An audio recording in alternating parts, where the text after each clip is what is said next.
नमस्कार। आज के इस हाई एनर्जी एक्सप्लेनर में सभी का स्वागत है। आज 1 मई 2026 के सबसे क्रूशियल करंट अफेयर्स का डीप डाइव किया जाएगा। फिनलैंड की गहराइयों से लेकर लक्षद्वीप के खूबसूरत पानी तक वो सारी खबरें जो आने वाले कॉम्पिटिटिव एग्जाम्स के लिए बिल्कुल गेम चेंजर साबित हो सकती हैं, उन्हें यहाँ कवर किया जा रहा है। तो बस पूरा फोकस स्क्रीन पर होना चाहिए। आज के इस सेशन का पूरा मैप स्क्रीन पर मौजूद है। आज इन 4 मेन ब्लॉक्स पर बात होगी: ग्लोबल और डिफेंस अपडेट्स, टेक और इंफ्रास्ट्रक्चर पुश, एनर्जी और मार्केट रूल्स, और अंत में हेल्थ और एग्रीकल्चर हब्स। रिवीजन के लिए नोट्स तैयार रखना बहुत काम आएगा। तो चलिए बिना किसी देरी के पहले सेक्शन की ओर बढ़ते हैं, ग्लोबल और डिफेंस अपडेट्स यानी हाई स्टेक्स फर्स्ट्स। अब देखिए, एग्जाम्स के लिए ना ये ग्लोबल फर्स्ट्स हमेशा ही बहुत इंपॉर्टेंट होते हैं। इस नंबर पर एक नज़र डालना ज़रूरी है। 400 से 450 मीटर, ये एकदम गोल्डन फैक्ट है। असल में ये फिनलैंड के उस ग्राउंड ब्रेकिंग प्रोजेक्ट की एग्जैक्ट गहराई है जो दुनिया का सबसे पहला permanent underground nuclear waste repository बन गया है। जब एनवायरनमेंट और टेक्नोलॉजी की बात आती है तो ऐसी ही डिटेल्स डायरेक्ट एमसीक्यूज में छपकर आती हैं। और यहीं पर यह सवाल आता है कि ये स्पेसिफिक टेक्निकल डिटेल आखिर मैटर क्यों करती है। सच कहूं तो एग्जामिनर्स को ऐसे ही पैरामीटर्स टेस्ट करने में मजा आता है।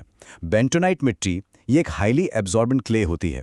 इसका मेन काम है उस न्यूक्लियर वॉल्ट को परमानेंटली सील करना, ताकि भविष्य में किसी भी तरह का रेडिएशन लीक ना हो।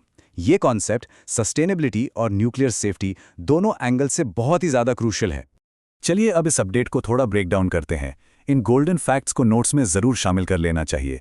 एक्सरसाइज प्रगति उमरोई मेघालय में आयोजित की जा रही है। अब ये सिर्फ एक मिलिट्री एक्सरसाइज नहीं है, बल्कि इंटरनेशनल रिलेशंस का एक बहुत बड़ा हिस्सा है, जहां 11 देश मिलकर इंडियन ओशन की सिक्योरिटी और टैक्टिकल कॉपरेशन पर फोकस कर रहे हैं।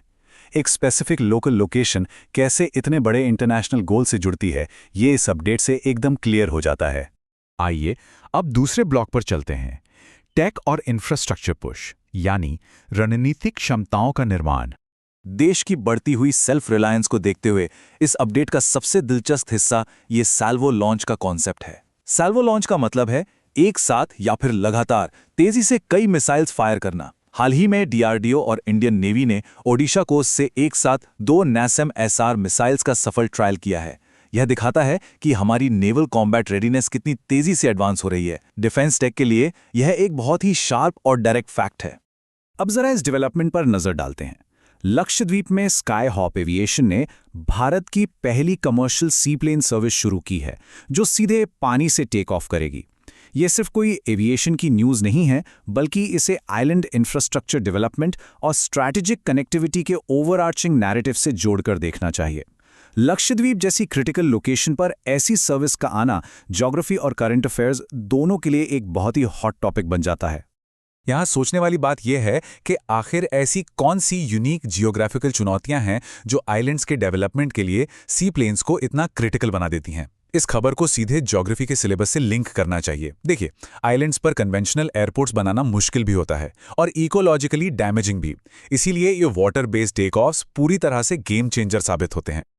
आगे बढ़ते हैं हमारे तीसरे सेक्शन की तरफ, एनर्जी और मार्केट रूल्स यानी आर्थिक मशीनरी को गति देना। इकोनॉमी और एनर्जी टारगेट्स के नज़रिए से ये जो नंबर है 100 मिलियन टन, ये कोल गैसिफिकेशन के लिए 2030 का एक बहुत ही अग्रेसिव टारगेट है। और इसकी एक्शनेबल समरी ये है कि हाल ही में ओडिशा और आंध्र प्रदेश में इसके लिए 4 नए कोल ब्लॉक्स को मंजूरी भी मिल गई है। एनर्जी सिक्योरिटी और इंडस्ट्रियल पॉलिसी को देखा जाए तो ये एक बहुत ही मैसिव पुश है। चलिए अब यहाँ थोड़ी एक्टिव लर्निंग करते हैं। इस मैसिव इंडस्ट्रियल टारगेट को देखकर क्या समझ आता है? देश के क्लाइमेट कमिटमेंट्स और रिन्यूएबल एनर्जी ट्रांजिशन के लिए ये क्या चुनौतियां खड़ी करता है?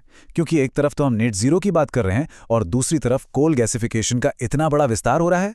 इस टॉपिक पर क्रिटिकल एनालिसिस जरूर तैयार रहना चाहिए, क्योंकि मेंस एग्जाम में बिल्कुल ऐसे ही सवाल बनते हैं। अब इसे थोड़ा और गहराई से समझते हैं। फाइनेंशियल मार्केट रेगुलेशन में सेबी ने एक नया सिस्टम लॉन्च किया है जिसका नाम है प्रवाह, PRAVAH।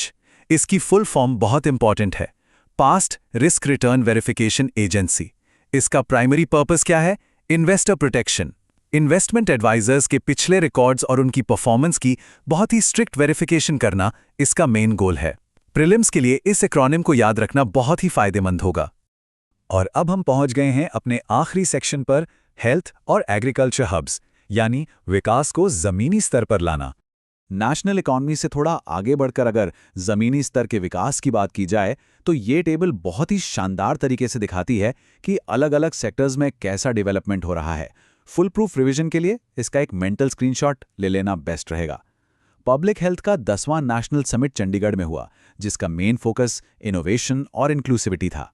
वहीं एग्रीकल्चर में यूपी के पीलीभीत में देश का पहला डेडिकेटेड ऑर्गेनिक और बासमती ट्रेनिंग हब बन रहा है। ये लोकेशंस और थीम्स अक्सर एग्जाम्स में मैच द फॉलोइंग वाले फॉर्मेट में पूछ लिए जाते हैं। तो आज के इस एक्सप्लेनर को खत्म करने से पहले एक फाइनल सोचने वाला सवाल। आज जितने भी अपडेट्स डिस्कस किए गए, चाहे वो फिनलैंड का न्यूक्लियर वॉल्ट हो या फिर पीलीभीत का एग्रीकल्चरल हब, इनमें से किसका ग्लोबल सस्टेनेबिलिटी पर सबसे गहरा और लॉन्ग टर्म इम्पैक्ट होने वाला है? इन कॉन्सेप्ट्स को आपस में कनेक्ट करते रहना बहुत जरूरी है। यही एनालिसिस आने वाले एग्जाम्स के लिए एक सॉलिड और एक्टिव प्रिपरेशन इंश्योर करेगा।